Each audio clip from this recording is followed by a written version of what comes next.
All right, Mike Tice, thanks for joining the show tonight. I asked this of all of our Vikings guests, just so I can kind of set the table. How closely do you follow these version of the Vikings, the 2020 or the 2021 Vikings?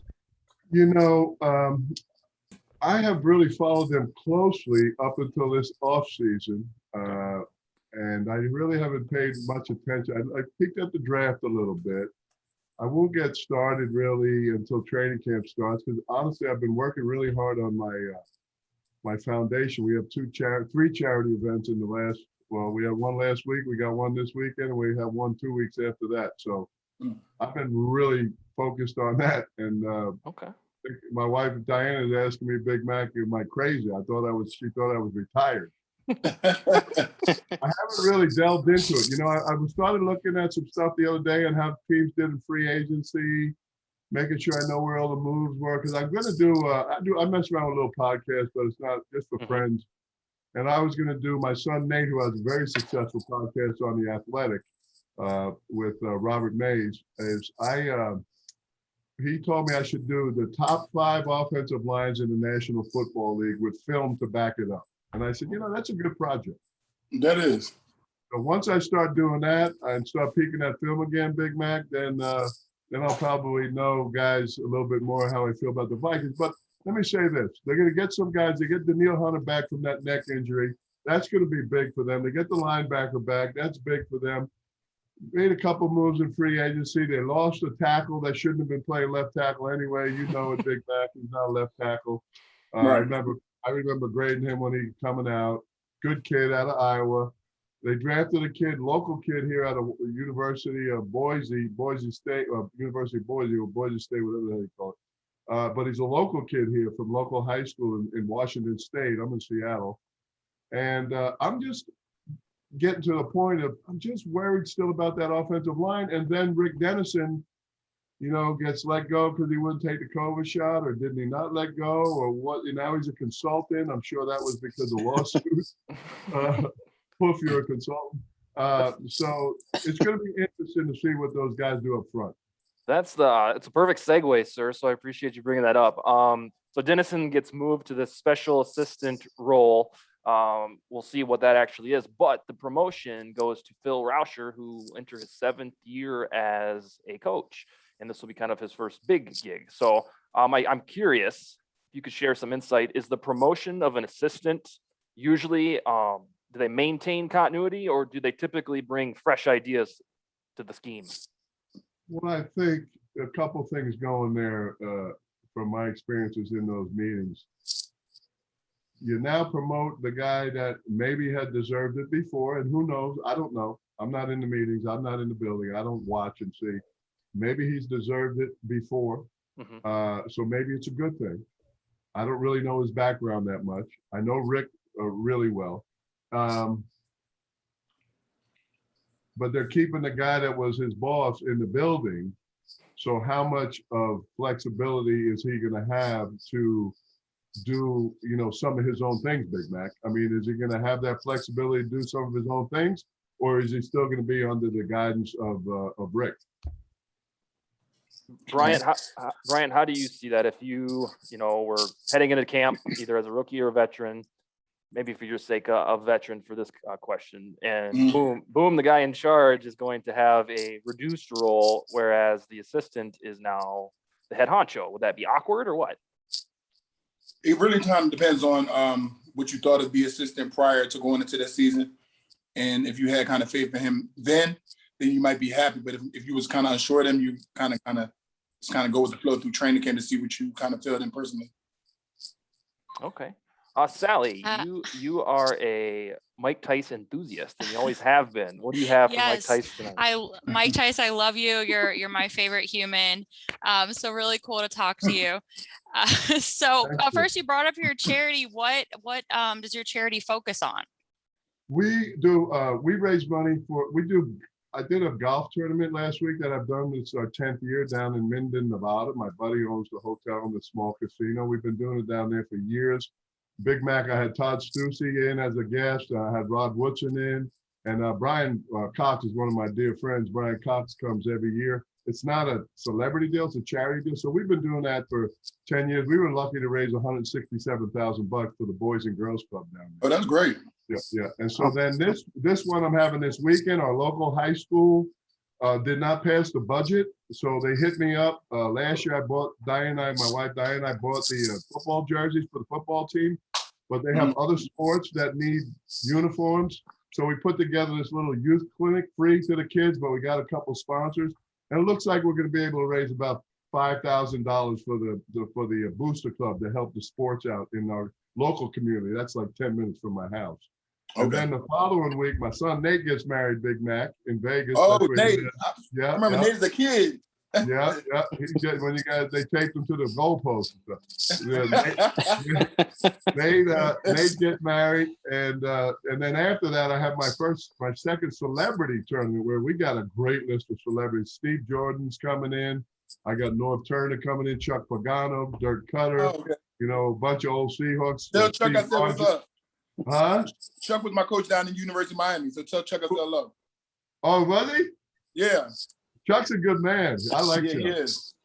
Yeah. So it's good. A lot of the guys are bringing their wives, and it's going to be a great deal. We got Walter Jones is coming in, so we got a lot of good guys coming in, and hopefully we raise that much money. It's the first year, and it's going okay. I need to sell more forces, but I still got 3 weeks, so we'll see how it goes.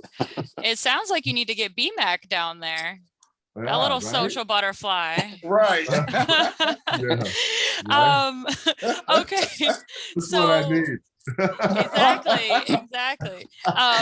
Okay, so Vikings officially started camp today, and so a theme on the show the last couple weeks is we've been talking about past training camp memories, Mankato memories. Kevin Williams was on recently, and he talked a little bit about the pranks that he was playing on guys and stuff. So I was just hoping you could share some things that stand out to you from your time in Mankato. Who was a troublemaker? Nate Burleson mentioned that you busted him for staying out past curfew when he never had done it before. So yeah, we've heard a lot of funny things about that. So I just want your perspective. I'm gonna give you a couple stories, right? The first story has to do with curfew. And I learned this trick from Chuck Knox because he got me on it when I played for him in the 80s with the Seahawks. So I knew, because we had a camera by the back door, dudes were leaving after curfew, and I didn't care because they were practicing well, and it wasn't gonna make that big a deal about it. But then I had a player that snuck out that shouldn't have snuck out because he was borderline, gonna make the team. Mm-hmm. So to make an example of him, I pulled up a couple of the players, and I won't name any names. And I said, "Come to my room. I want to talk to you." And I said, "Well, I got video of you leaving the building at 11:07 or whatever time." I did that to 3 guys. Well, we didn't really have any video. So all 3 guys said, "Oh, that's me. How much is the fine, coach?" So I got 3 guys that did not have any film on that ratted themselves out, because Chuck Knox played the same trick on me, and I ratted myself out back in the 80s for sneaking out of the first 2. And the other one, my favorite, I don't know if you were there for this, Big Mac. I think you were. So it was warm, and the guys needed a day off. And were you there, Mac, when I used to take the guys in the pool? We went to the pool, and we went paintballing one time too. Okay, all right. So remember this? So we went out to stretch, and I had gone out the night before with the grounds crew, and I said, "Show me where all the sprinkler heads are. Turn the sprinklers on, because I know where Randy Moss stands during stretching. And I want to set up stretching on the field where he stands." and I was going to have them. Were you there on the team when I did that? I turned the sprinklers on, and Randy got soaked, and he started yelling. I said, "You know what? Forget about practice. Let's all go to the pool." And everybody started screaming and everything. You remember that? I told them that we had days like that during training camp. It'd be a day where you didn't know what was coming, that you end up having an off day. Yeah, it was good. It was. We had a lot of fun down in Mankato. I like Mankato. The subtle karma for Randy for his rookie year when he squirted the ref with the water bottle. So get him back with a little bit of water on your own. Yeah, right. So Coach Tice, you obviously your track record early on with the Vikings kind of speaks for itself. Like you had offensive lines that were dominant, all throughout. You mentioned Todd Stussy, Jeff Christie, obviously Randall McDaniel, I'm sure made your job easy. But what is it from your experience that makes for a great O-line coach? Like, what are some key characteristics that that not only that you have, but that you see that help other guys kind of be at that level? Well, the offensive line to me is probably the tightest group on the team. They're in the trenches, they're hand-to-hand combat, 60 plays a game, 70 plays a game. They're out there fighting. I mean, they're boxers, they're out there UFC fighting and stuff. So they're close, and so I think that, one of the things that a coach needs to understand is the personalities of your group, and also what guys are good at and what guys need improvement at, or what things guys can't do. And then instead of coaching that group, and that's why I started with a group, it's a group, but you don't really want to coach them as a group. You want to make sure that you're tweaking guys that best helps their athletic ability. Now, blessed I was, because Denny allowed me, and I made sure when I was a head coach, we drafted guys that were big, smart, and athletic. You got one on the show with us today. And so Hello. Oh, I wasn't talking about you. I was so that's important. It's important not to treat them all like square pegs and putting them all into square holes, because some of those holes that they put in the square peg and around. Well, this brand of the Vikings has a reputation for doing that. Kind of, you alluded to it with Riley Reef. So I think there's credence to what you're saying.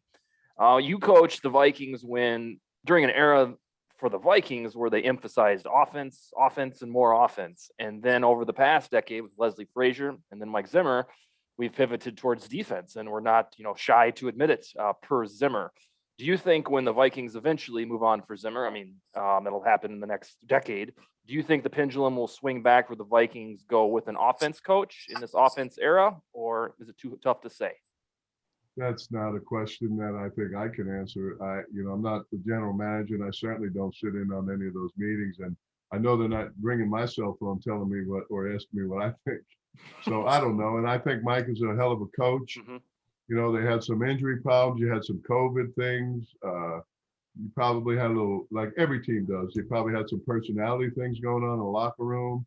You're building your team, and that's what you're trying to do. If he can put a team together and keep them healthy, I'm anxious to see how they fare. But I'm always going to get back to the same doggone thing. I want to see how those dudes do up front. I want to see what they can do when it's time to drop back and throw, and everybody watching on TV and in the stands know it's time to throw, and you got to throw, so everyone knows. I want to see how they handle that, because over the past 2 years that I've been really focusing in on them, they haven't been able to do that. Yeah, they were particularly snake bitten in that way in close games last year. The Titans game comes to mind at home. They had a reasonable shot to author a game-winning drive, but because, to your point, everybody knew they were going to throw, they just reared back, and the pores open. They could just come in, and they got to Cousins on all 4 throws. It was sad. Sally, what do you got next? I wasn't going to bring this up this early, but Mike kind of brought it up by talking about the type of guys that he drafted. And as we know, he drafted Bryant, 7th overall. And then, so I want to know, Mike, if you can touch a little bit on how did that 98-day holdout affect you, since it was a front office thing and a Bryant thing? How do you deal with that uncertainty and still, try to work on the offensive line when you don't necessarily know when or if Bryant is coming in? And don't forget, since we're live, I drafted Kevin Williams and they booed me. I remember. Now are you allowed to curse on this show? Yeah. And now they're putting them in the effing Ring of Honor, and they booed me when I drafted them. So right. I think you definitely hit it out of the ballpark with that one. I also drafted Nate Burleson in the 3rd round. You remember that one too, right? Nate Burleson, yep. Everyone knows who he is. And I also drafted E.J. Henderson out of the University of Maryland. Alma mater. Scott Studwell and Frankie Gilliam deserve all the credit. I know Scotty just retired, and Scotty was actually coming out to play in my event, and then he had a death in the family, and so God bless him. But he and Frank Gilliam and his staff did a great job for us, bringing in great players. And Brian holding out, that hurt us. That hurt us. It was a slow getting him going and getting him up to speed. Getting him up to football shape.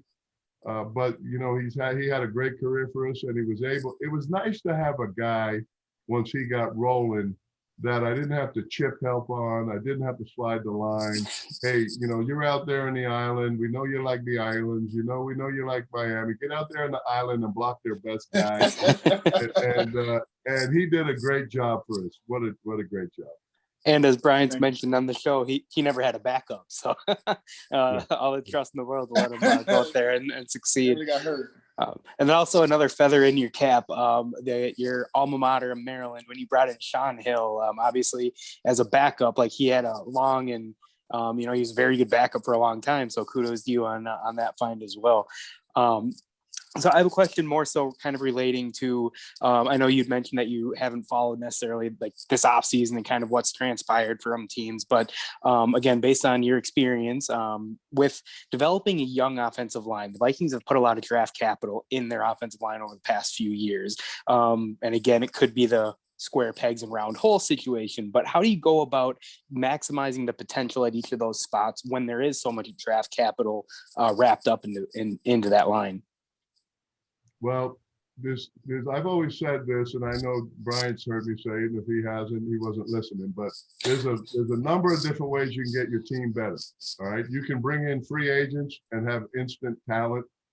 You can draft really well and bring talent in, and you can improve the players that you have on your roster. Those are the three ways that I know the best to improve your football team. And improving the players on the roster is where the Vikings have chosen to go. When they're bringing these young players in, they're deciding that we're going to develop these players and make them the core of our offense. So I'm very anxious to see, where they go with it. And they drafted a couple of nice kids. I like the kid they drafted out of Boise last year.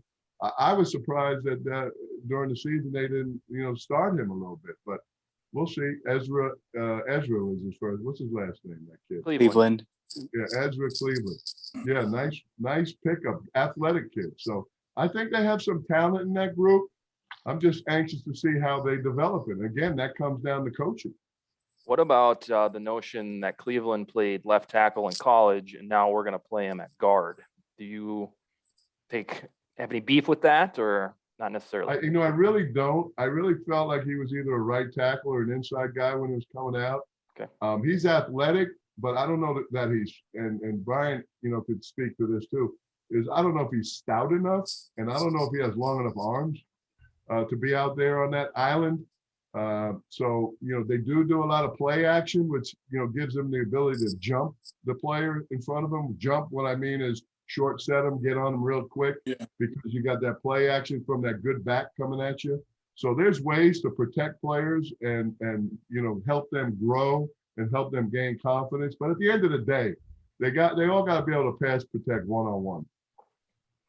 So Bryant and I have been doing this show since last August, and at any opportunity he gets, he showers praise on you and calls you his favorite coach. So I want to know, kind of as a matter of reciprocity, was McKinnie usually a treat to work with, or was he a pain in the ass at times?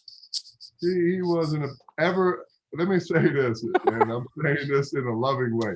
He was never a pain in the ass when he got in the building.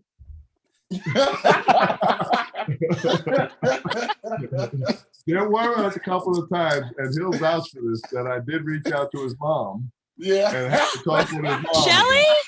Yes, She came on the show. She came on the show about 2 months ago. Is she unbelievably beautiful and a wonderful woman? Oh yeah, we want to have her back, and I was like dead serious. So we're gonna try to have her Am I back. right, Brian? Am I right or what? No, he definitely formed the bond with my mom. Yeah, see, people don't know that. See, we don't tell those kind of stories, but I got the man on the show, so. Bryant, Yeah. what were you doing that Shelly had to be involved? I have no clue. I don't remember. I'm old. I'm 62. I've been hitting the hand a lot, Oh no. So B-Mac, you've talked about Tice as your favorite coach. With So the had some of the Vikings. other players that came on too. Remember? Yeah, I think Oh, yeah. everyone who Everybody. had, Randy Moss, 'cause they Burleson, asked- Kevin they Williams. asked us. Yeah, we've had pretty much the who's who of the Vikings when McKinney played. So Brian, what stood Tice apart from the other coaches that? I mean, personally, for me, one, he drafted me, but two, Mhm. I remember one year, he's our head coach, but he pulled me into a meeting. He pulled me into the room by myself and was like, listen, if you do this, it'll make your job easier. Like, he showed me shortcuts on things to get things blocked, but it might not look pretty, but just get it done. And I was like, well, dang, that just showing me that made a big difference. And I was like, he's the head coach, but he took time to do that with me and show me like key little things just one-on-one in the film room. And that meant a lot to me because it actually allowed me to change some things. And I started to feel like it made me a better player. So, Coach, I always wonder that too. Like, I know, like when you got your coaching start here, obviously, you look at some of the coaches in today's era, and they're deemed these player coaches. And I know that was kind of the mox or the aura that followed you around. And do you think that if you had your coaching start kind of in this era where I'm not saying coddling players at all, but the ones where players are buying in and, like have that mutual respect, and it's not just Brad Childress, we've talked about him on the show numerous times, where it's a headmaster leading students. But do you think that that you're built for this era? Because I've always got that sense in your coaching style. Well, what the era that you're built for is the era that you garner and gain respect from the players. And I always felt that you gain respect from the players, being honest with the players and making sure you don't treat them like some kind of tool. Just like yesterday, one of the first things I said to Brian is, how's your mom doing? I mean, treat them like they're people. Right. And I think that's easy to do with the younger kids, like my son's age, Nate's age, 32, and the younger kids in their late 20s. It's easier when you treat them with respect and talk to them on their level.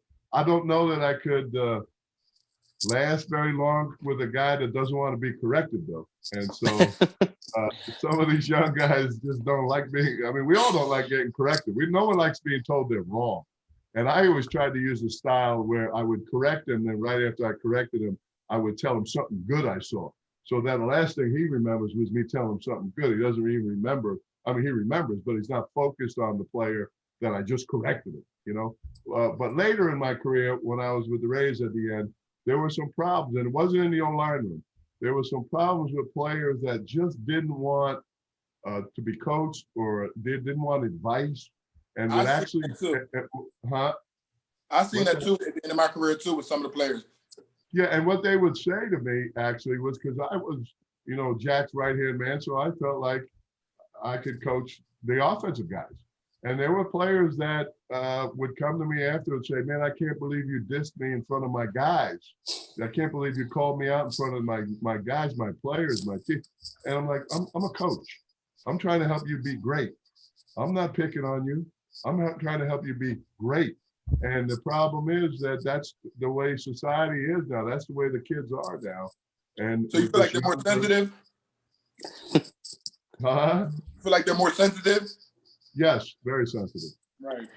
Well, I think it goes to show, because like I said, whether it's Randy Moss, Burleson, Kevin Williams, some of the greatest to ever put on the Vikings uniform, they've had nothing but great things to say about you. So, I'm glad that we get a chance to kind of hear it from your side.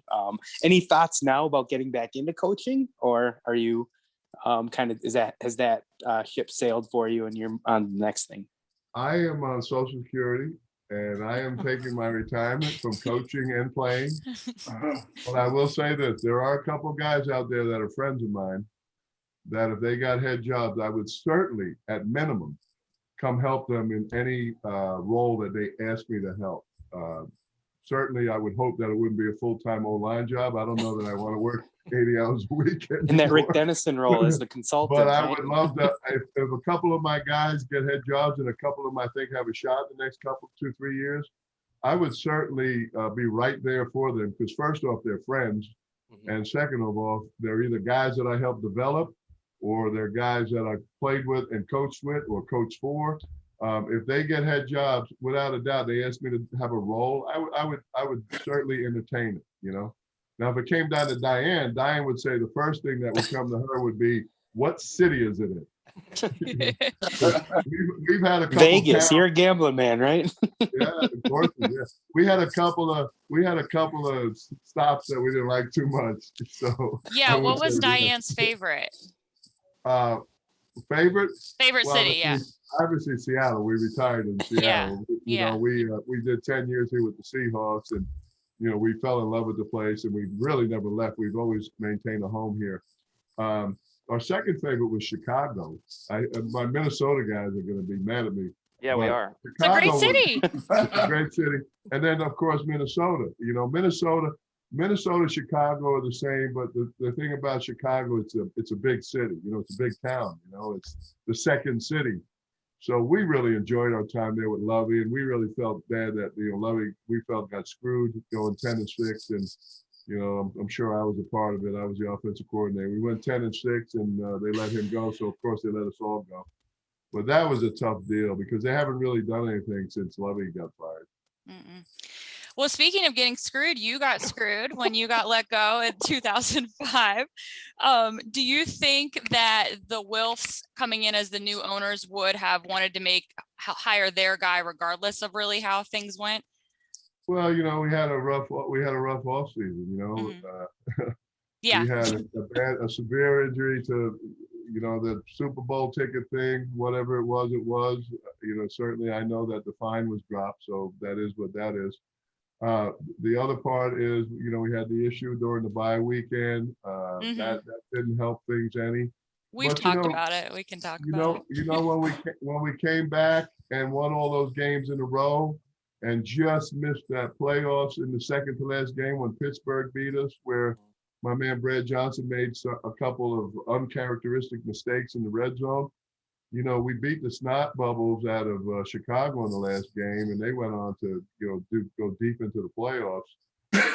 I was hoping that we'd get a better chance because we were putting together one hell of a defense. We had a nice offense already, but we were putting together one hell of a defense. So I was hoping we would get one more shot at it. But yeah, that's their prerogative. They own the team. They want to bring their own guy in. They want to change the culture. I hate that change the culture thing, but we didn't care for it.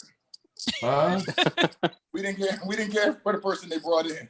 Well, and yeah, so I want to get your perspective as a coach, because Bryant has always talked about how the coach that came in, which none of us were fans of, didn't, like, whether it was that he didn't want to or that he didn't know, like, he didn't refer to Bryant as his real name. He called him Trey Thompson, that you said? He did at the beginning. He was doing that to me and Dante. And then Dante was Donovan.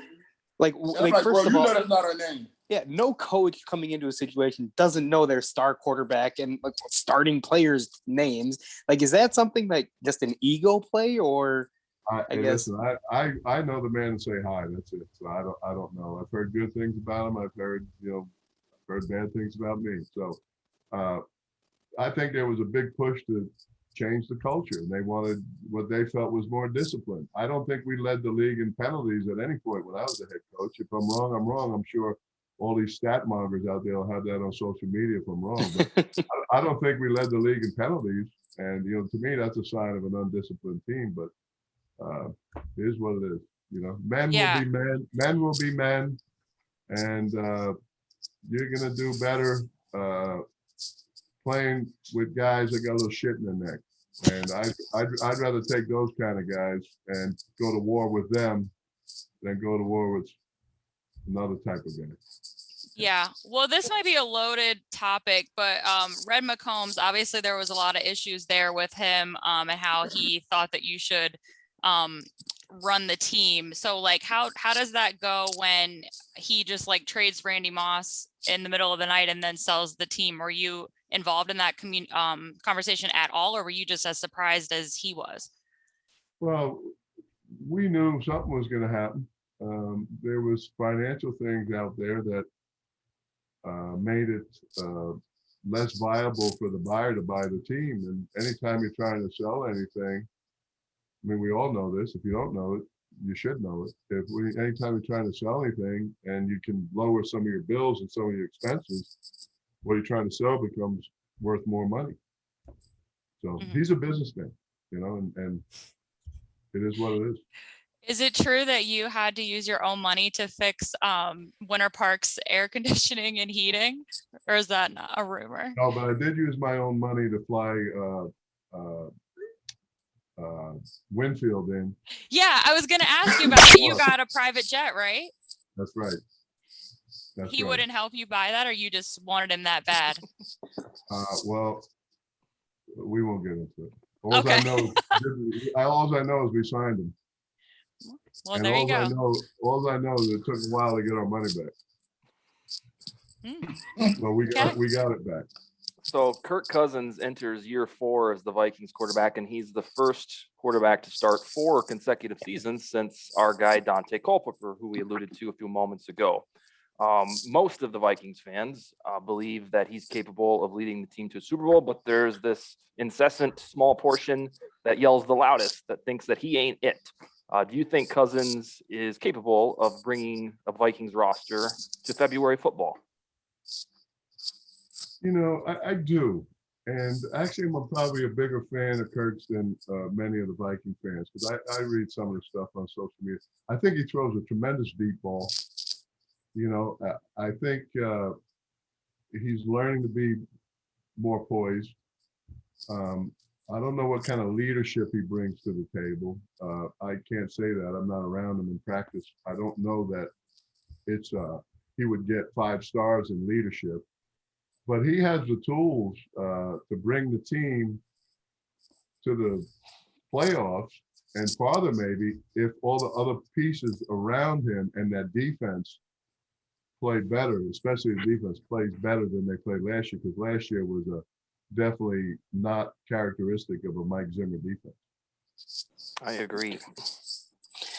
All right, I'm going to go kind of a little off kilter here, but so your son, I know he's around my age. I'm a couple years older than him actually, but so it's weird. My first memory of like real getting into football is actually playing Joe Montana's 1994 football, and I was always the Vikings, and I would always throw to a tight end over the middle that I didn't know his name.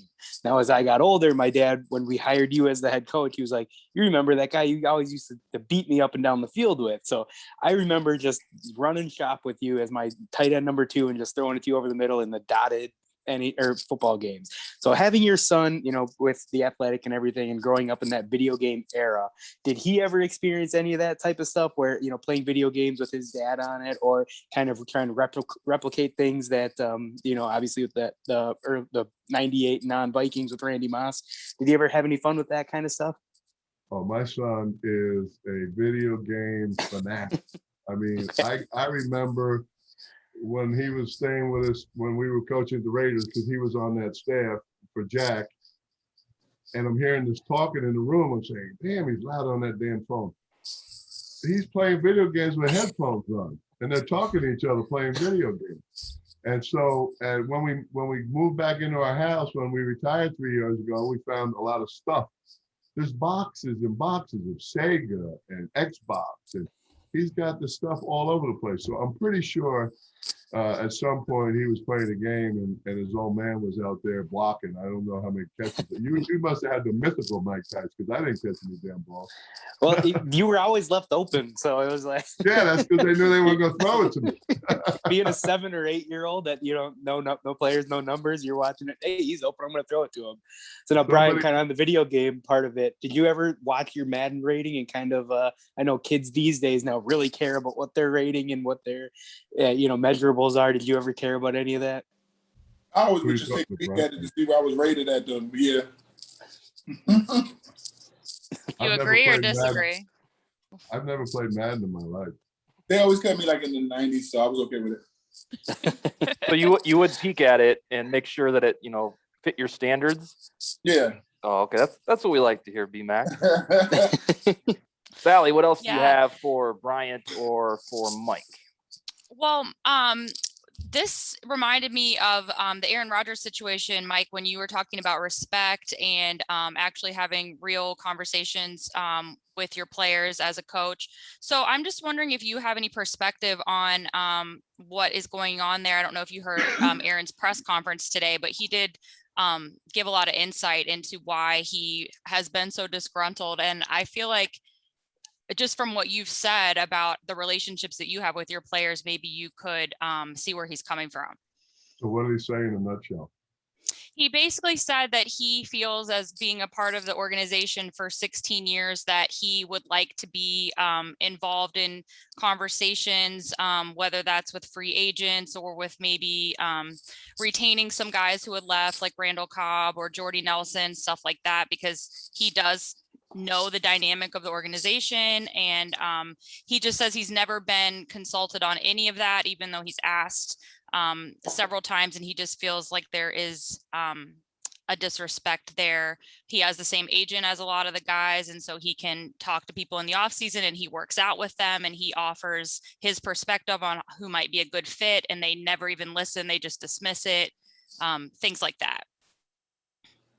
Yeah, there's obviously, first of all, my wife Diane and I are huge Aaron Rodgers fans. We met him obviously on the field, but also when we have a box at the Derby, he sits behind us up in where the players sit, and we get to chat every year. Obviously not last year. So we're fans. We like Aaron a lot.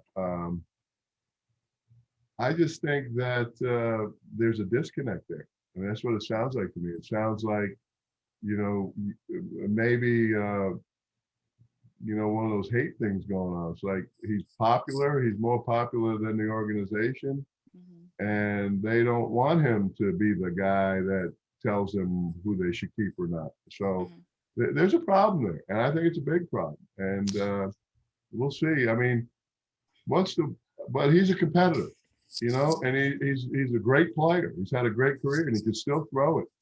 I think once the whistle blows and the game starts, he's going to go out and play, no matter, how mad he is. As a coach, how would you appreciate a guy who wanted to be that involved in decisions, or would that kind of annoy you? I would not annoy me at all. No.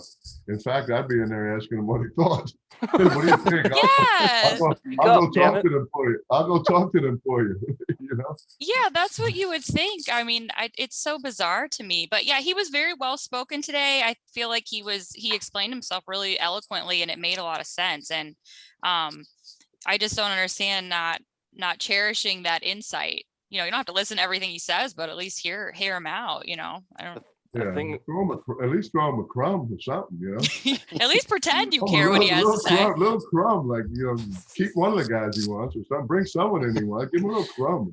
The fact that he had a long list of all, he named off like at least 8 or 9 players that, like, specifically, down to Julius Peppers and Charles Woodson. And like the fact that he had that list, like, it was a well thought out, and like where this isn't just something that came up. It's like this has been going on for my entire tenure here. So the thing that was interesting. The thing that was refreshing about that press conference is that most of us were sure, or we thought we were sure, that he was going to come out and be like, "Oh, you guys overblew this all." We thought he would be coy or play dumb and say, like, "I don't know, you guys just have a mind of your own." He did the opposite. Mm-hmm. He vindicated those that said there was beef, and he basically said, "Yeah, I was away for 3 months thinking about whether or not these grievances were enough to make me retire or absolutely demand a trade."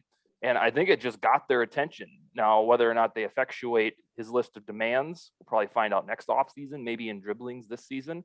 But yeah, it was incredibly telling. And kind of like what Mike says, that, they're friends. It made me admire the guy more so than I ever had before, because all the stuff he was saying, if he was on your team, you'd be like, "Thank you for saying this." It's like the cat's out of the bag.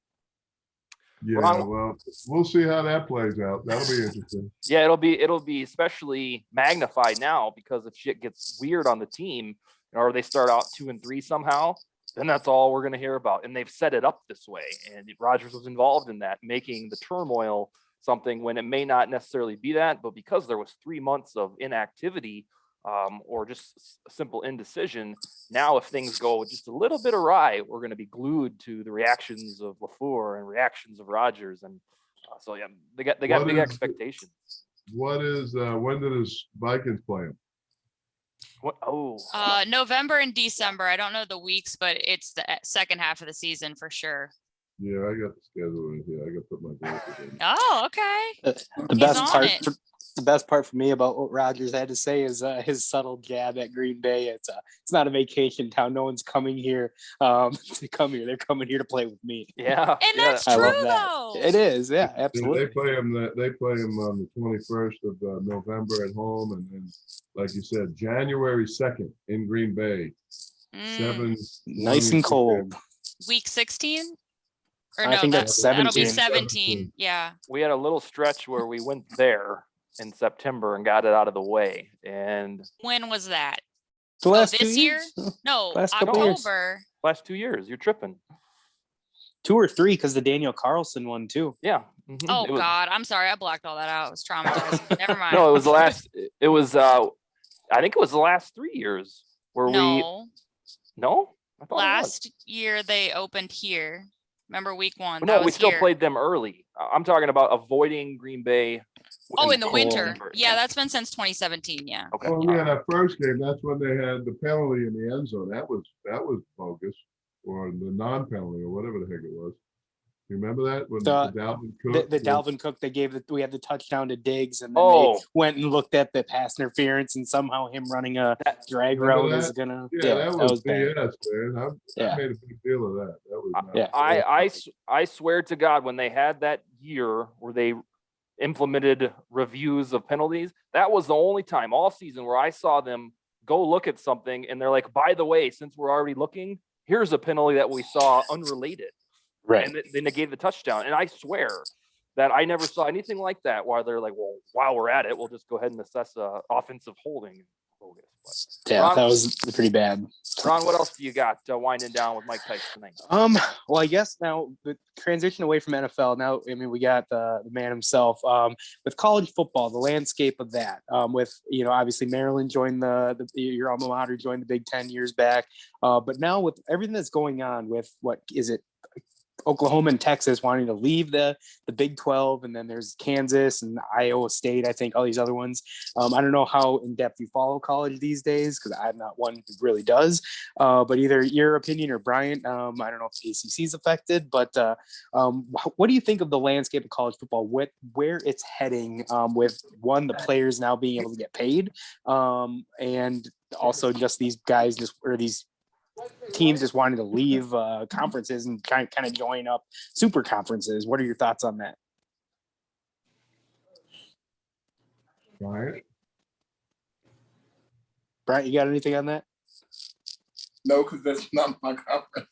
Well, the only thing I would say, I love watching college football, but until they have a playoff similar to the Final Four tournament, it's going to be a bogus national champion, in my opinion. That is needed. They need to play the games.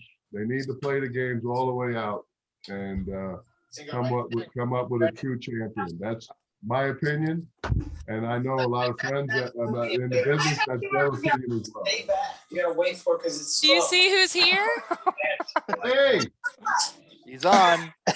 Oh my God! what are you doing?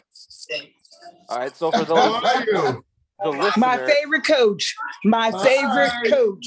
Hi, Mrs. McKinnie. How are you? My favorite coach of all Good to time. see you.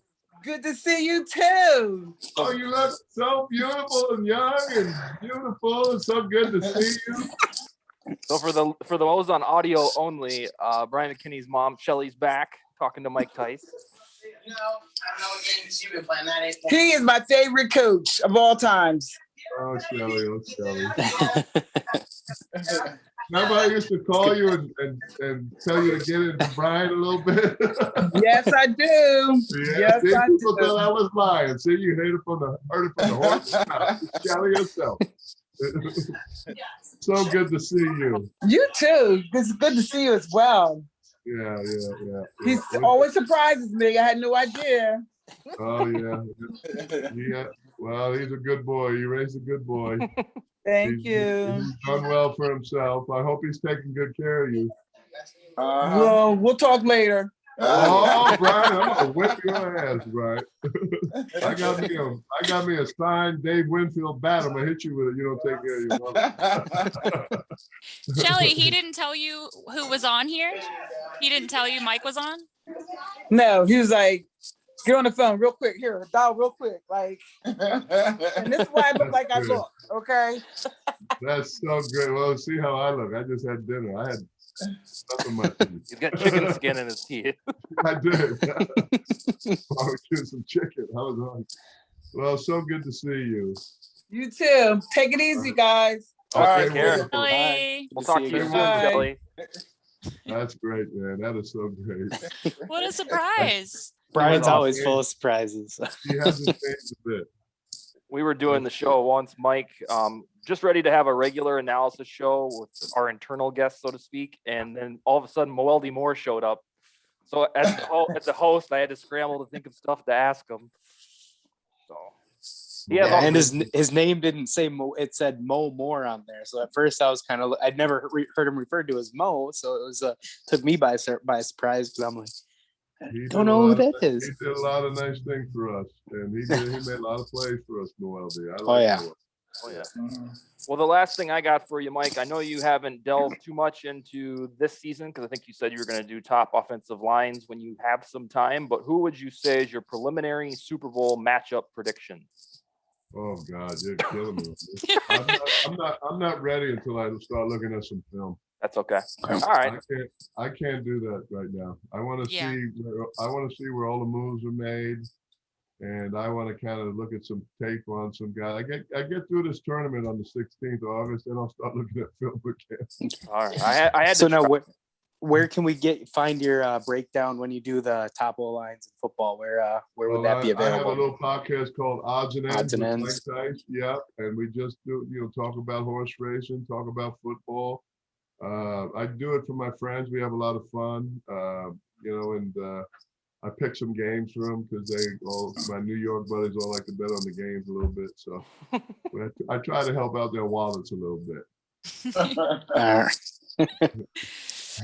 All right. Well, I think All right. that's all we got, Coach Tice. We appreciate you joining. Would you mind Thank coming you very back much for joining maybe, us. maybe in the next 7, 8, 9 months sometime and talk with us when the season's going on? Absolutely. Just give me a heads up, and I'll be glad to come on. It was a lot of fun. All Okay, right. thanks a lot. Appreciate appreciate it, Coach. All right, man, Yeah. peace. Thank All you, right. Mike. That's it. So nice to meet Right. you. My pleasure. Thank you. You need to get a new idol. No, never, Oh. never. You're the best. Your K-fan sound bites. Common Man still plays them like every day, and I still laugh at them. Button bar. One where they say, calm down, calm down, calm down. Yeah. Yeah, All yeah. right, calm down, That's when and then That's when I That was drafted Kevin Kevin Williams. Williams. That's yeah, what they Yeah. said to me. They were Yeah. boom, man. Calm down. We had- calm.